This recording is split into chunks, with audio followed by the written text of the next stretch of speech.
Bine ai venit la doza ta zilnică de Minecraft. Am început prin a crea o lume nouă.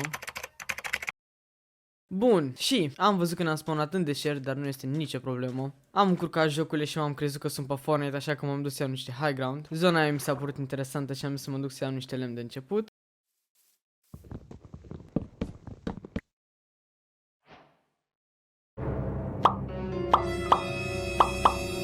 După ce am făcut pickaxe-ul, m-am dus să explorez puțin. Moment în care am dat de cave-ul ăsta gigant și am zis că trebuie neapărat să-l explorez. Pentru a face asta, întâi trebuia să-mi upgradez uneltele.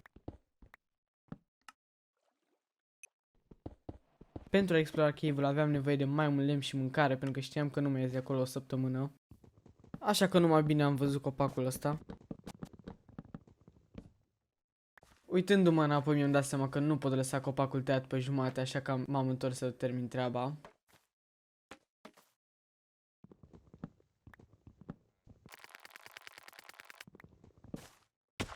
După ce mi-am luat falling damage, mi-am continuat expediția pentru mâncare.